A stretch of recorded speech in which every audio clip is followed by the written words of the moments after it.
everyone. My name is Adrienne Garland, and welcome to Sugar Coated. Sugar Coated is a podcast that was born from the notion that for far too long, women and other people who inside felt like they just didn't fit in maybe small or even large ways, had to sugarcoat their words, their style, or in general, their way of showing up in the world. This podcast started out as a dedication to women leaders. You see, I wanted to shine the light on all the incredible work that women do and how they're making an impact. And I still do. But I realized that a key reason that women have struggled, in my opinion, is that they've had to conform to certain cultural norms and ideals, which are inherently designed to keep those outside of the norm from standing out. This has prevented more women from being recognized as the powerful leaders that we truly are. Join me, Adrienne Garland, the CEO and founder of She Leads Media, each week as I dive into raw conversations with some remarkable, badass women that will help you to strip away your sugar coat and go in the direction of your incredible dreams. Hi, everybody. My name is Adrienne Garland, and welcome to Sugar Coated, a podcast where we'll be having incredible conversations with some badass people without any sugarcoating. I am so happy to have an incredible guest with me today. Her name is Jessica Korthuis, and she is everything. She is a branding expert. She is a female CEO and founder, and she is a friend of mine. And the reason that I'm so excited to have her on the podcast today is because some of the conversations that I have with her are incredible. And I wanted to give you a window into some of her incredibleness. So everybody, please welcome Jessica Korthuis. That is quite an introduction. Thank you, Adrienne. I feel like I have a lot to live up to. You do, girl. So we have so much to talk about. And I think that one of the beautiful things about this particular podcast is that I am making space for people to have these important conversations that we have sometimes off mic.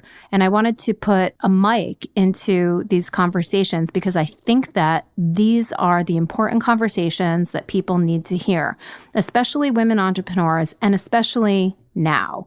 We don't need to be sugarcoating anything. We need to be having real talk about real things that make a real impact in our lives.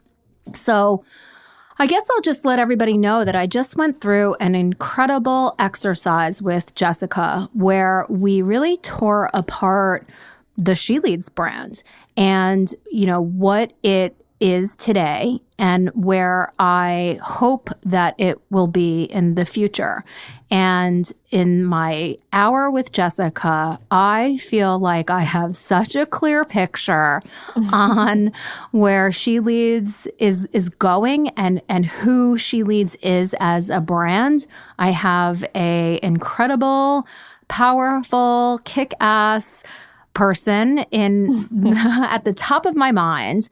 And the process with Jessica was very relaxing and also really got to the heart of what I'm trying to build. So, Jess, I would love for you to maybe give people a little bit of background about you and your company, but also just as a woman entrepreneur, we're facing so many different things on so many different levels. And I just want to give us the space to just have a conversation right here and right now. So let's get into it.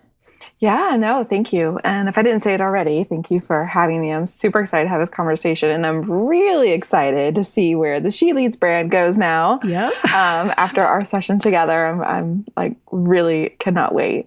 But yeah, gosh, where do I even start? I think it's probably always good for people to know that entrepreneurship was not something that I ever even thought that I wanted or needed in my life. In fact, I did not grow up with any sort of healthy or general understanding of what a successful business is supposed to look like. I was raised by a single mom, and she actually owned a hair salon, but I was in high school at the time. And you know how high school kids are.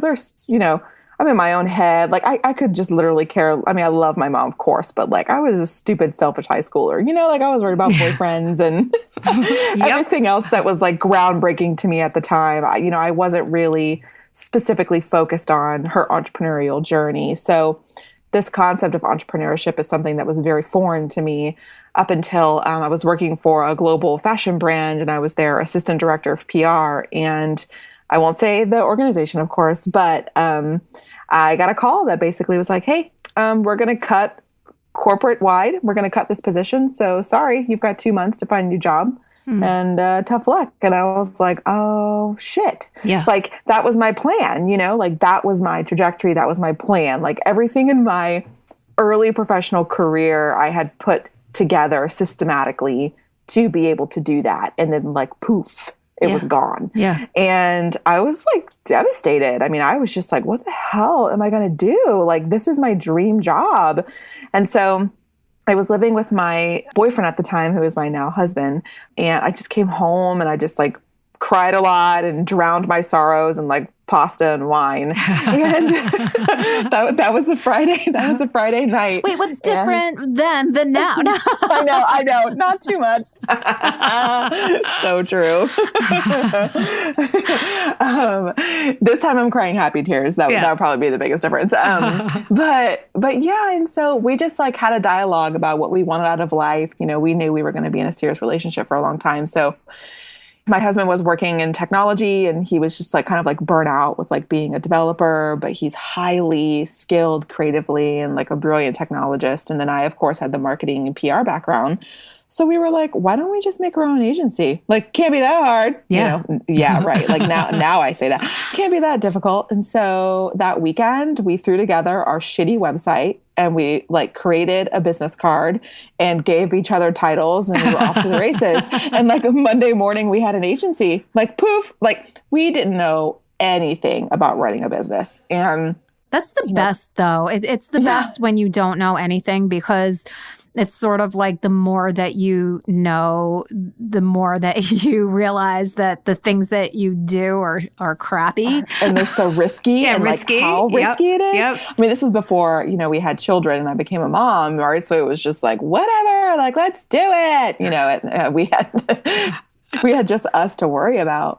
But yeah, and we created a small business. We had a branding and marketing agency. We had it for like 4.5 years, and we bootstrapped the whole thing.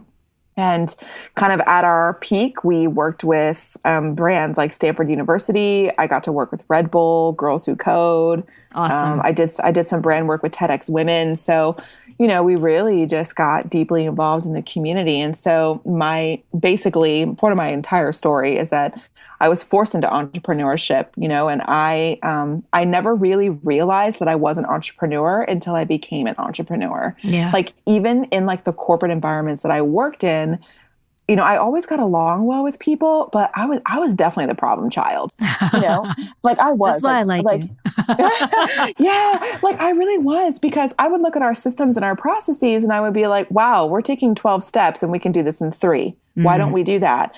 And everyone was like, no, Jessica, like, stop, stop. We don't do it that way. I'm like, but I don't understand why. We're wasting X dollars. It's so inefficient. We could do this. Like, and, again, because I didn't have any framework for what an entrepreneur was, I didn't understand that was my entrepreneurial spirit, like living within that corporate atmosphere until I became an entrepreneur. Well, nobody in high school even teaches you that there are, well, back when we went to high school, I don't know what it's like now, right.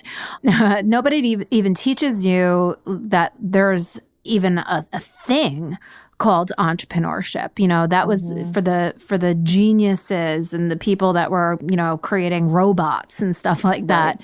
But they don't teach you how to have this entrepreneurial mindset and how do you bring innovation and all of that to wherever it is that you go. And I think so many of us, like you, bought into this idea of like, I'm going to get a job. This is it. I'm going to be this successful corporate woman who like shows them and you know, we can be successful in everything, which is great. But there was never any, well, what happens if that doesn't work? That was that corporate was always the fallback. Like if someone wanted to go be a baseball player or a musician or something, their parents would always say, well, you need to get a job. Well, what about the people who went for a job? What's plan B on that? You know, It's entrepreneurship. And I don't think anybody really knows what entrepreneurship is, because a lot of the entrepreneurs today, and this is like, I probably will go off on a rant about this, but a lot of the entrepreneurs today are creating companies and structures that are just mini versions of corporate. And I think that one of the reasons that a lot of entrepreneurial ventures don't make it is because we're patterning these new companies after these big companies. But we left those big companies and we didn't like the way that the things were done. So we need to be creating something that is so brand new. And I don't even think that there's a model out there right now that exists that showcases what something else can look like. So I don't know.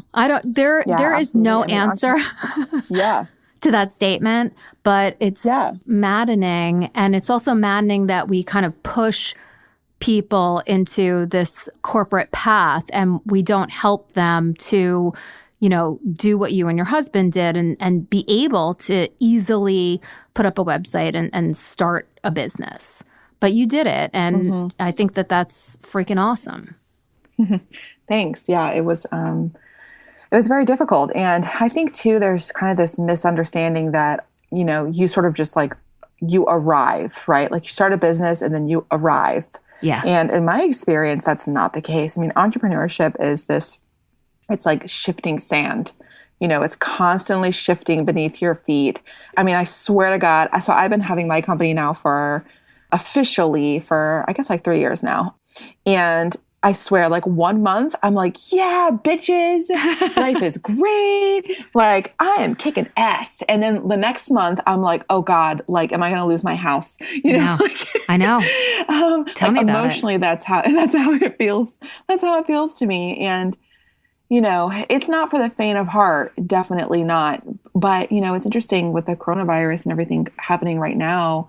I was listening to a podcast the other day of someone who I really admire, and she was saying, you know, a lot of people think that entrepreneurship is the most riskiest thing you can do, right? Like, you know, just get a job wherever that is, get your paycheck, get your benefits and all that. And that's great. Like for those of you listening, if that's your path, I think that's amazing.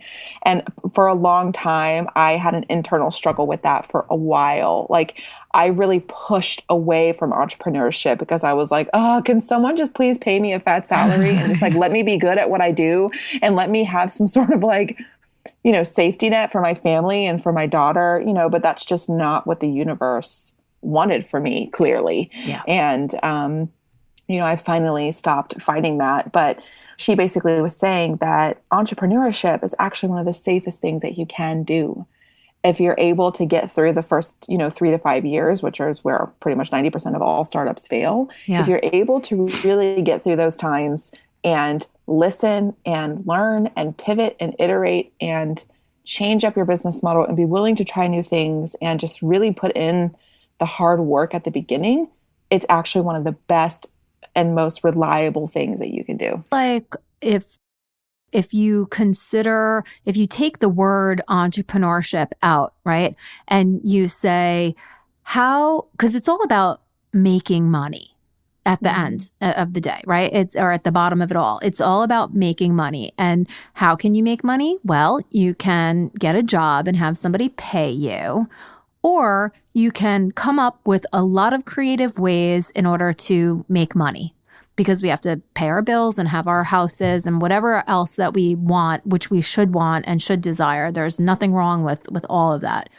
But I agree with her, with this podcast host, because I think the thing that is most important is to not get so married to how you start and what that is. So if you start a business, like you guys started an agency, right? And clearly, since you're doing something different, you realized that that's not that model, whatever that is, isn't working, right? So if you can be a person that opens your mind and says, I'm starting with this, I'm taking the step and I'm trying this. But if it's not bringing in the money, let me shift around and see if I can make money in a different way. That, I think, is what an entrepreneur is. Because if we put our focus on like, this is my business, this is my company, you know, and have this narrow focus, and we keep doing things that are not delivering the results that we want to get, and we just keep doing that, that's just following, you know, a path to nowhere. Yeah, no, you bring up such a good point. And I feel like this is something else I personally struggle with for a long time. I feel like in our society, there's this glorification of, you know, that hustle life. Like, you're not a real entrepreneur unless you are, you know, poor and like working 24/7 and like stress the hell out and Killing you know, it, like slaving over your business, like slaying the dragon. Yeah, no, seriously. Like, I know so many amazing women who have amazing companies and they work full-time jobs.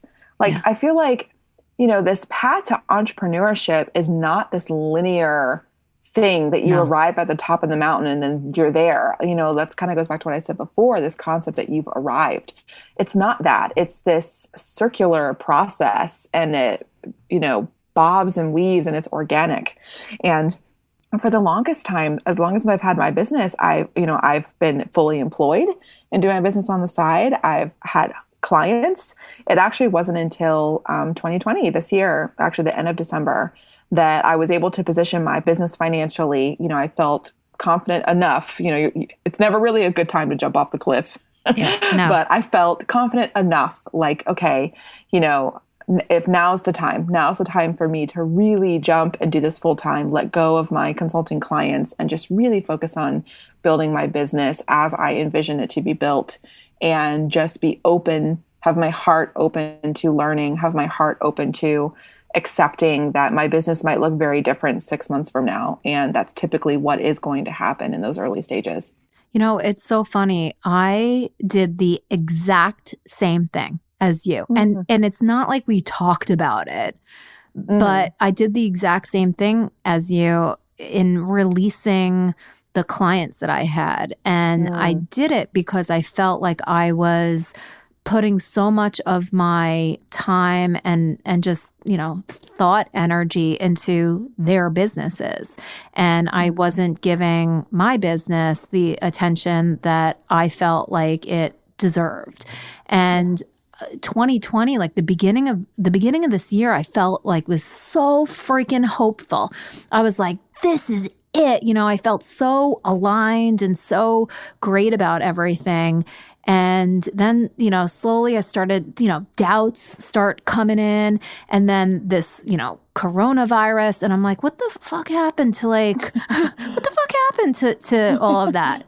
And it's gone. And it's so funny, even the exercise with you before, it's like, yeah, like I know who it is that this She Leads brand should be, but you know, I still am thinking, but what is it? But what is it? But what is it? Because I don't want to be the person that's just putting out more crap for people to buy. You know, I don't want to do that. I want to be delivering something that's really going to be helping people. And that's why I, you know, love talking to people like you, because I really feel like you are the real deal. You want to help other women and, you know, men that are listening, but you want to help them succeed. You want them to get this branding thing right because it's meaningful. You know, it's meaningful. And the branding piece is what drives all other areas of the business. And it's interesting because in, you know, the large clients I've worked with in the past, when a recession hits or when a crisis hits, something similar to what we're going through, marketing is always the first area that gets thrown in the trash. And I always am just like, no, because marketing is what's going to carry the business, containing, like maintaining brand awareness and innovating and storytelling and all of these different mechanisms of marketing and branding is what's going to keep the business moving forward, especially in hard times. So yeah, I mean, the branding piece is so important. In fact, I just learned this recently. So you probably know this already, but did you know the number one access or the number one problem for female founders is access to capital, right? How do we fund our businesses? Yep. No surprise there, right? The number two problem is marketing. Yeah. Like legit, marketing is second to how do we fund our company. I know. That's significant when you think about that. Like how many platforms are out there? There's so much pressure on female founders to like put out Instagram-able worthy brands. And, we just get trapped into this narrative that everything about our company has to be perfect and shiny and beautiful to be relevant. And it's just not true. Not true. Not true at all. Resist. Resist the Instagram. Yeah. So true. So I am always kind of being drawn down this path because I just think that it's how I think. And I'm always like business, entrepreneurship, like, money. And I wonder, if bigger businesses during this time are cutting back, and they don't have to be like big businesses because those businesses have the cash to keep marketing. Mm-hmm. But some of those maybe mid-sized businesses, they probably are cutting back on their marketing. How can smaller businesses that are looking to get their products and services out there, how can they do that in a time like this when they're just struggling to survive? Like, I'm so freaking confused. Like, small business is the driver of the economy, but if these small businesses cannot survive, like, what the hell are we in for? Yeah. Well, I think this is a really good opportunity for small business owners to be very honest with ourselves and with each other about where does our product bring value? Yeah. Like not to you, but to your customer. And, where and during this time where people's priorities are going to be shifting, their financial goals are going to be shifting, how is it that whatever it is that you're selling, how does this provide value, especially in this time? And the first part about figuring that out is really understanding your customer. I mean, Adrienne, you and I have talked about this so much, like in the work that we've done together and the conversations we've had. And as a business owner, if you genuinely, truly understand your customer base, you know what their problems are, you know what their aspirations are, you know what they want out of life, coming up with ways to market to them becomes a whole hell of a lot easier. Yeah. And selling stuff to them, whatever it is that you're selling, becomes a lot easier if you're coming from this place of, I genuinely understand your world and I want to help you with this unique solution. Yeah. What if you have a business, and I'm not suggesting that, people are well, I am. I am suggesting that people shove things down your throat that you don't need. What happens if you're one of those business owners that, you've got this product and you just want to sell. And, I think the answer is you have to rethink what you're doing. I do think that there are smaller or maybe even larger companies that are going to fall away because they're not thinking about customer first. They're thinking, what shit do I have to sell because I want to make a lot of money? There's a lot of hucksters out there on, online selling processes and masterminds and everything. And people fall for it because there are these promises of, if you buy this $10,000 course, you will, be able to have this launch or something like that. And I truly hope that those people that are trying to take advantage of people, I hope that they do go away.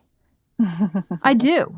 I've signed up for a couple of different things. And at the end, maybe the process was good and I didn't work it hard enough or whatever, but I've spent thousands, and I'm being honest, like I've spent thousands of dollars on shit that didn't work.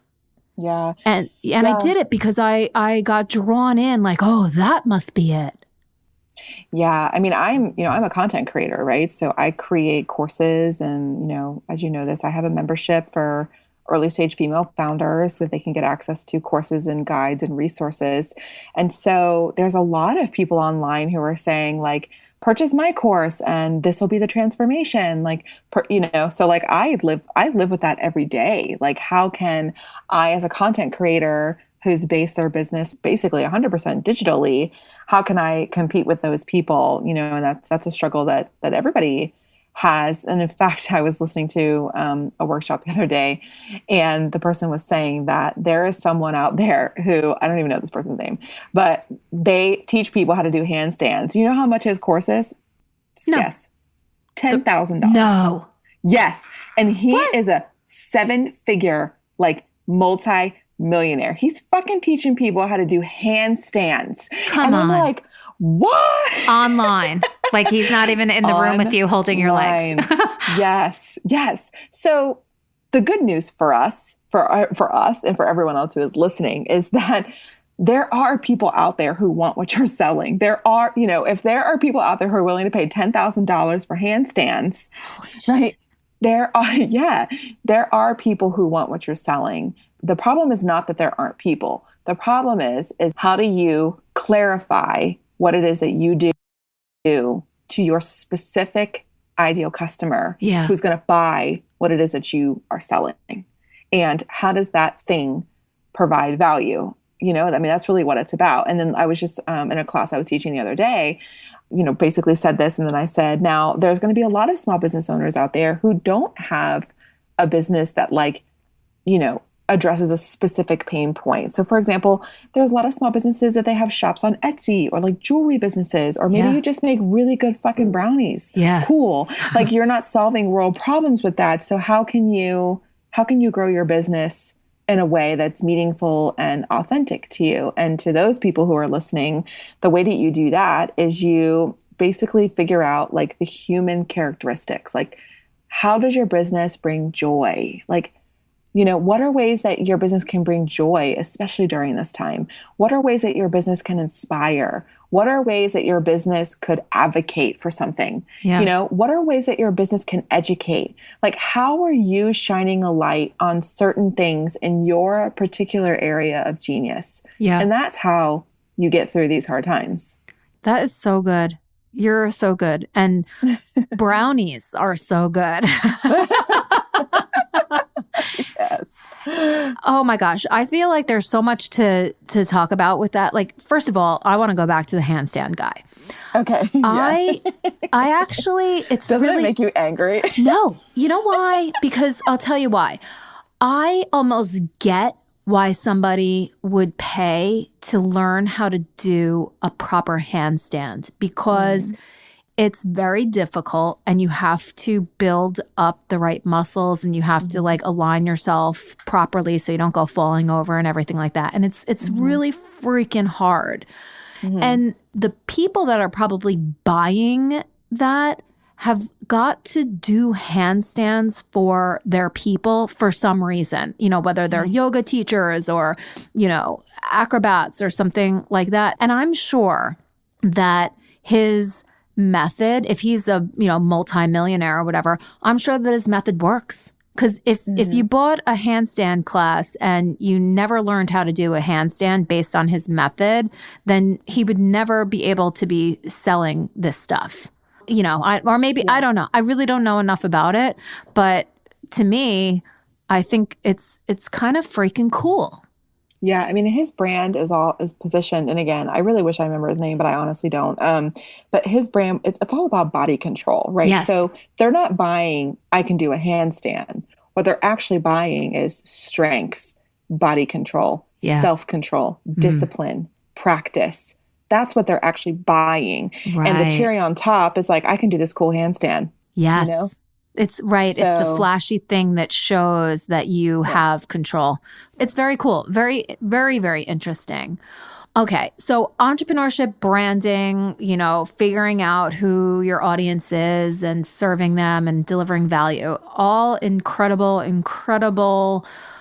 just advice and insight and everything. But tell me, so you're an entrepreneur, you are the CEO of your company, and you operate your business from home, right? Mm-hmm. And you have a young daughter who is not in her school anymore. She's home. What are you doing? Like, what the hell? How are you? First of all, how are you like even talking to me right now? Right? And then like, what's going on? It's crazy. Yeah. So, gosh, how do I even unpack that? Well, what I will say is when we had our agency, this goes back to agency days. So my husband's name is Thomas.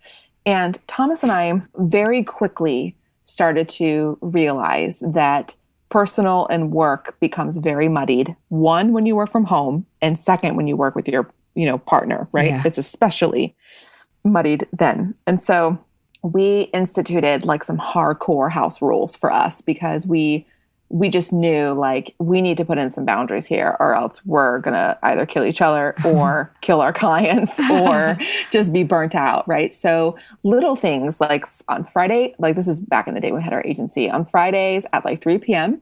we had a home office that actually had French doors. And that's where we worked. And we designed it like an office space. It was really intended to be that. Computers are not allowed in the bedroom. Computers are not allowed on the couch unless it was like really meaningful exceptions. But, we really instituted this process where Fridays at 3 p.m., we would physically shut off our computers and we would physically shut the door to our home office. That's good. And it really like symbolized like, okay, now we're going to be a married couple and now we're going to be, non-business owners. Right. And I know it sounds like silly, but it actually was this practice.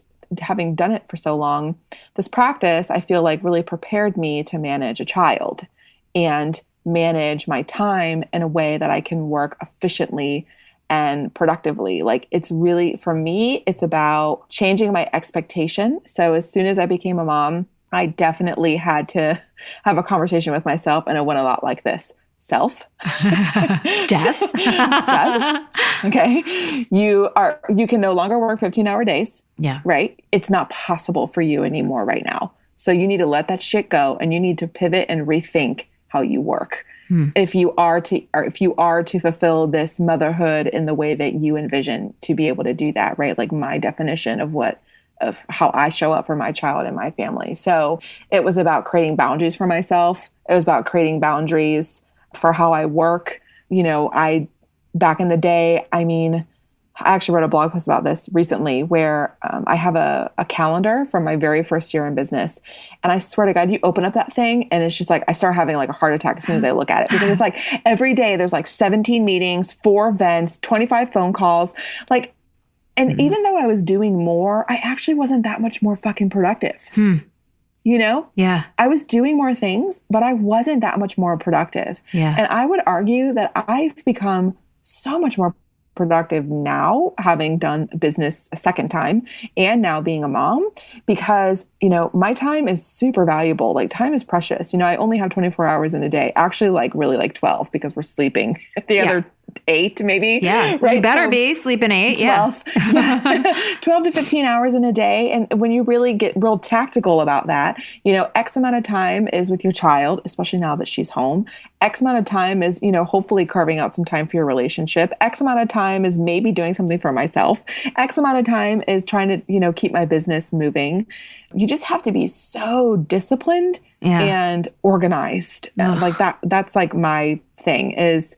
And then also, honestly, just being kind to myself. And I know that sounds like real frou-frou and everything, but truthfully, so my process is I write down my weekly goals. So by Friday, I want to have accomplished X. And these are like broader, wider goals. Yeah. And then what I do is I break that down daily. So in order for me to accomplish X by Friday, that means Monday I have to do this. And I back into my goals basically. And I put these goals on my calendar and I set aside times.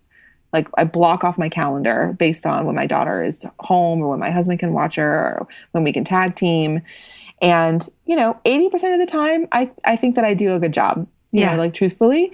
But then, there is that 20% where I'm like, shit, I fucked that up. Like, I didn't do, no, like, I just failed. Like, this week I'm a failure in this area.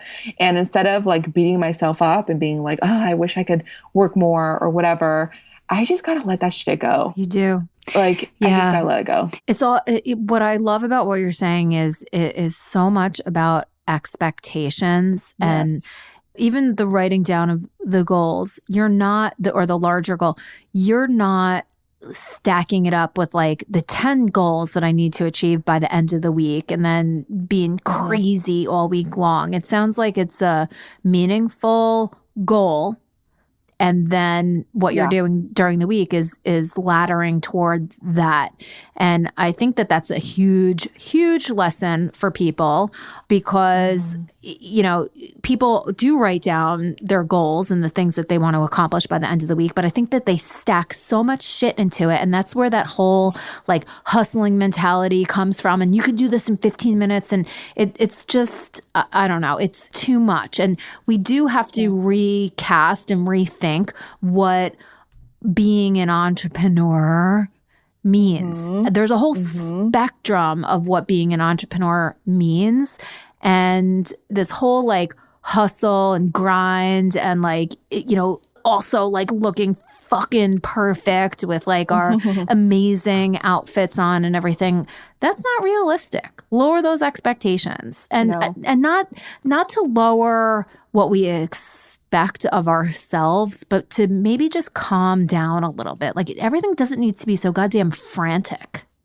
No, absolutely. And it's great. It's funny. I've had several people tell me, if you're not working on your business 24/7, like you're not a real entrepreneur. I had someone tell me one time, so like, okay, Thomas and I, when we had our agency, we close our computers at 3 on Fridays.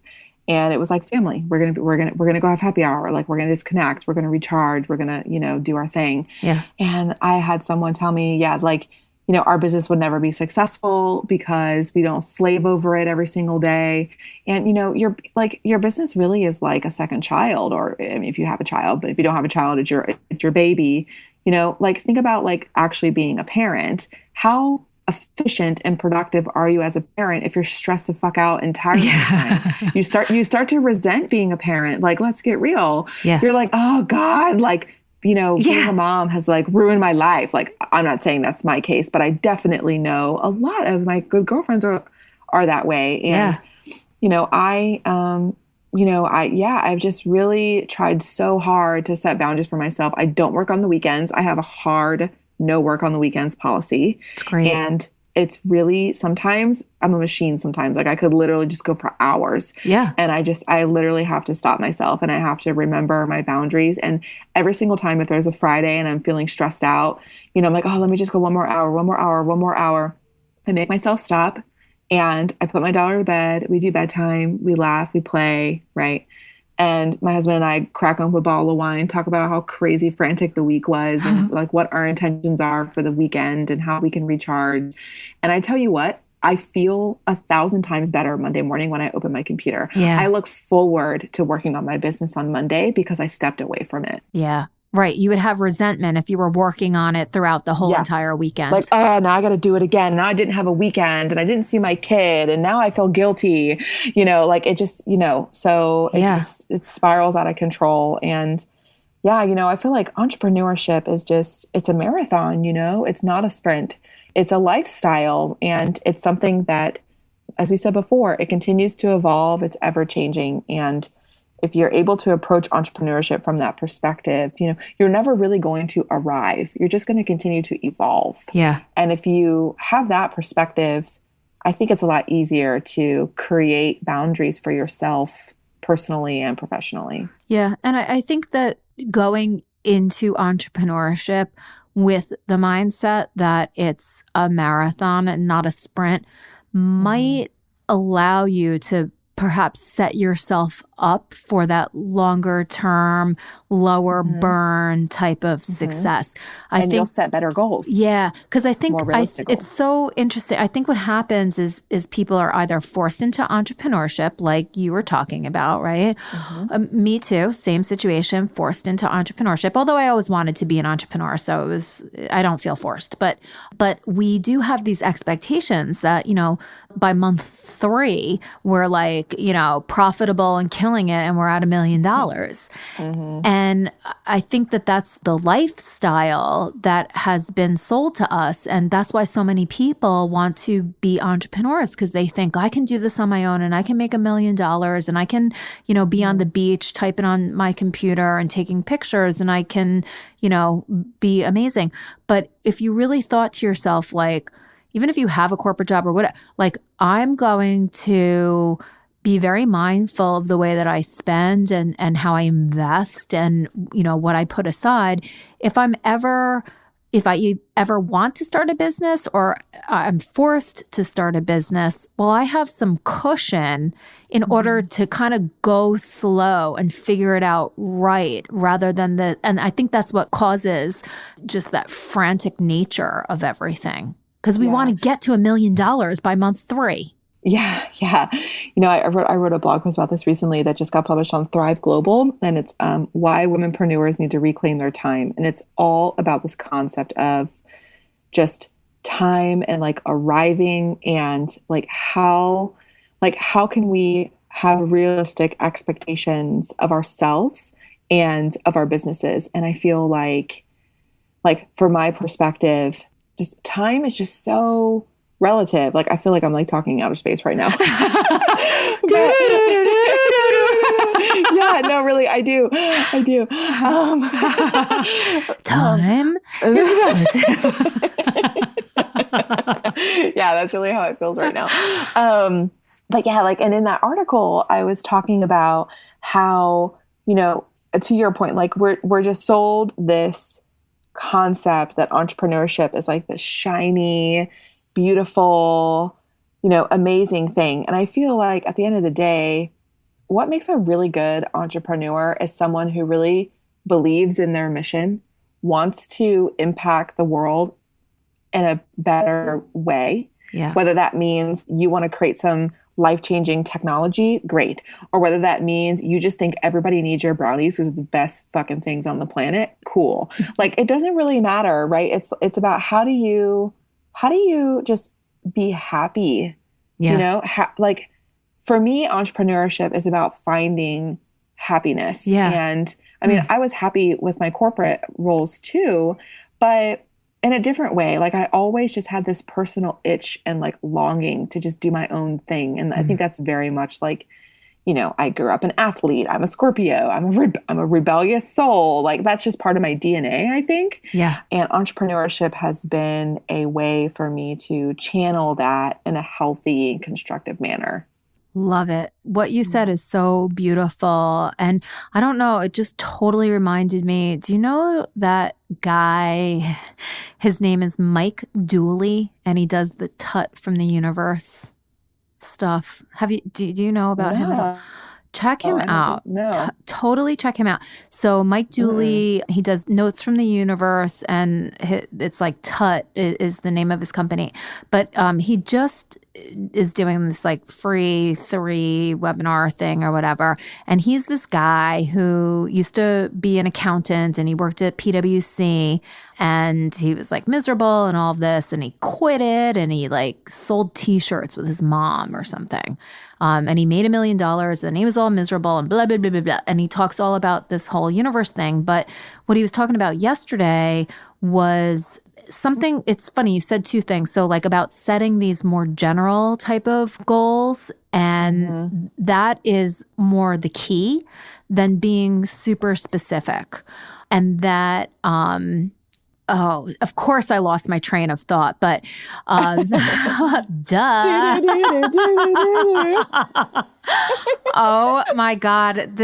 I'm so ridiculous because I got all lost in like thinking about his story and like the universe, and my head just went like up into the stars. Oh my God. It's okay. It'll come back to you. Holy crap. Oh my God. Oh, I know what it was. I know what it was. Go. Okay. So it was all about happiness. Happiness, yeah, happiness. And he said that, like when someone asks you, what do you want to be when you grow up? Like your answer should be happy. Happy. Yeah. Happy. And I love what you said about entrepreneurship. Like be an entrepreneur because it's going to either make you happy or it's going to make someone that you're like building your stuff for or making your stuff for or whatever, because it's going to make them happy. And I know that is so simplistic and very Pollyanna, but it really resonates with me. I feel like it's true because what else is there? What else is there? Yeah. Yeah. And it's funny. You actually, your blip in brain moment made me realize that I also had a blip in brain moment. I wanted to say this when I was talking about that article that I wrote.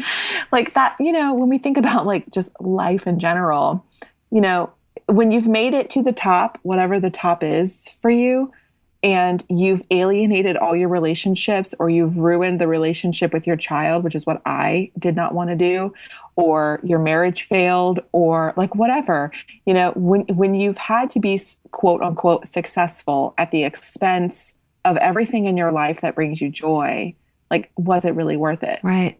No. Yeah, the answer is no. Hell no. The answer is no. So that's why I don't work on the weekends. That's why I make myself shut off my computer around 5 and just do dinner and do sticker wars and paint and go outside. And like right now, we're planting vegetables in our garden because, who knows, world might go to shit. And so we might want to have some vegetables. So, and also it's just like, I just like to do it. Like it makes me feel like I'm doing exercise and I love being outside and it's just, And it's all the things that also contribute to making you who you are and also to all of your creativity that then you can bring and channel into your business if you want to. Yes. I swear it makes me a better leader, a better CEO, and a better business owner when I am personally happy. And that doesn't mean that I don't have hard days. I sure as shit do. But, I feel like for me, the purpose of life is to like have my business do good, have my business impact women in the way that I can with my special gifts, keep my relationship and my marriage healthy, raise a wonderful daughter and be a good mom. Like that's really what I want out of life, Well, I'm telling you that you're killing it. Really. Thanks. Honestly. And we met, I think we even met through like Instagram, which is Twitter. Twitter. I wrote a blog and you shared it. And then I hit you up and I was like, let's be friends. Let's hang out. And that's what happened. Oh my God. And ever since, and I think we've spoken about this before, but like the first time that I talked to you, I was like, oh my God, like I like her. You know what I mean? Like, and you do have a very happy, joyful spirit about you, and you're smart as shit, and you're like super freaking funny, and it's awesome. And then, you spoke at my conferences, so we got to meet in person and everything, and you're just incredible. And so that's coming through in everything that you do and in your business. So you are doing such a great, incredible job, and you are delivering value. I mean, you deliver value to me every time we talk. I don't seek that out. I'm not like, oh, let me grab some value from Jessica. But it's like, it happens. So, so I just, I think you're incredible. More people like you need to have your voices out there. I hope that through this platform that I'm creating, that I can help to elevate you and that I can help to elevate other women that are incredible like you. I just am so grateful and appreciative for our business relationship and also our friendship.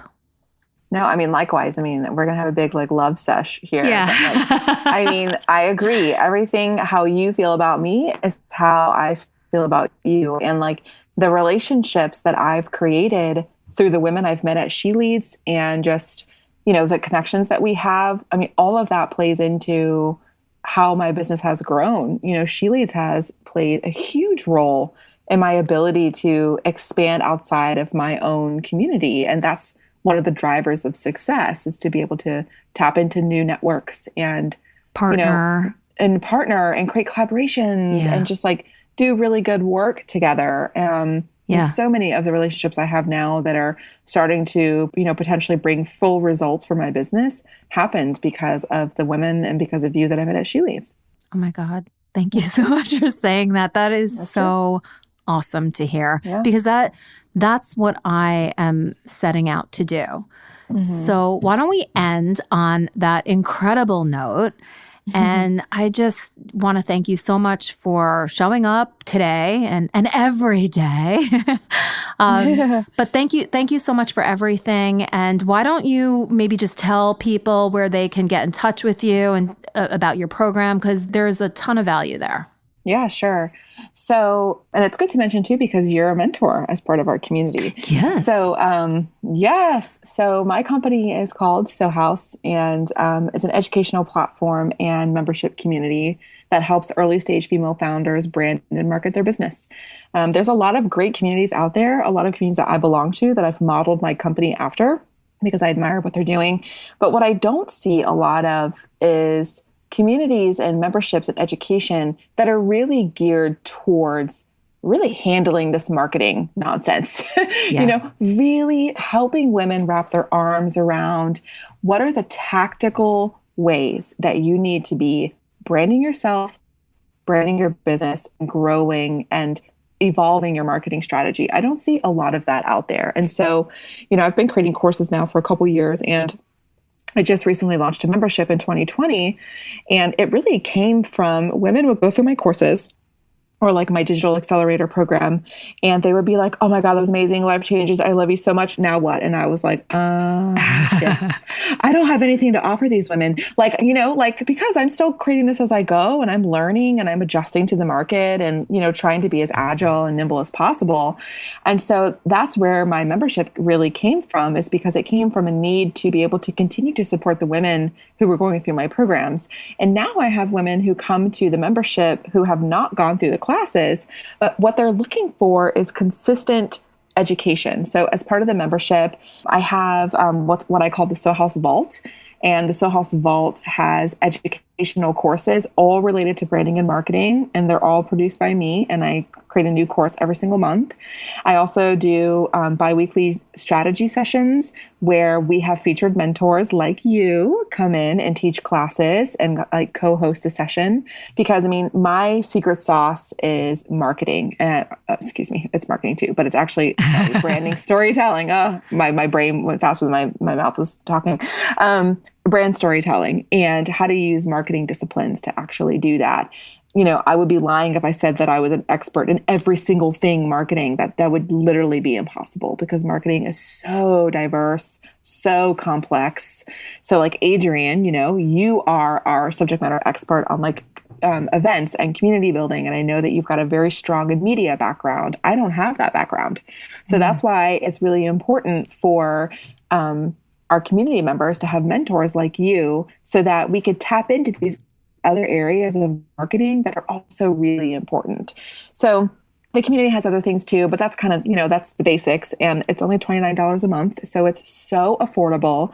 And it's a month-to-month subscription, very much like a Netflix subscription. So a lot of the women, they come in and they have every intent to kick ass with their business, and then they start and then they realize how difficult it is. Yeah. And so, sometimes maybe you just got to put your business down for a couple months. And so, you can start and stop whenever. And it's really just intended to be a very supportive community with the education, mentors, and access to the information that women need to grow their business. And they can, I was going to say, they can sign up for the membership right on your website? Yeah, absolutely. So you just go to sohius.com. There's a tab called membership, and check it out. It's right there. It has everything that's involved in the membership. And also I wanted to mention, we do have a private Slack community. And so that's really where a lot of the value is too. The members get access to our private Slack community, and members members Slack me all the time. I just had a member who is redoing her website and she's like, can you look at this for me? I'm like, yeah, girl, I got it. Give me 10 minutes. So I'll review her website. I'll give her feedback. We had another member who is rebranding and she put her logo options to the community and was like, what do you ladies think? I gave her feedback. A couple of our mentors gave her feedback. So, as women, we cannot build our businesses in a bubble. We cannot build our business in a vacuum. And so community, and particularly for marketing is so intangible. That's what's so difficult about it is it's like, where do I even start? And like, you can take a marketing class and like understand the concepts, but then actually putting that into practice is really difficult. And so that's what my community and my membership is out to solve. How can women understand these principles, that they understand the basics, and then actually implement those things for their business? Love it. Love it. Yeah. Love you. Love you. And thank you for having me. Well, thank you. Super fun. It was great. And I just look forward to continuing to our conversations. And I'd love to have you back on the show again. And maybe you can share some stories about some of the women and some of the challenges and opportunities. I think that would be very cool. Oh, yeah. I'd love that. Absolutely. Awesome. Okay, Jess, well, stay healthy. Right.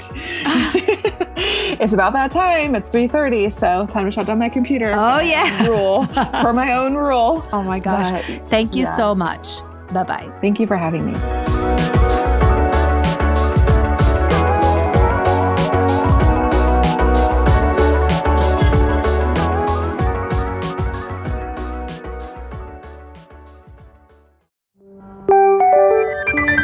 This is the She Leads Podcast Network.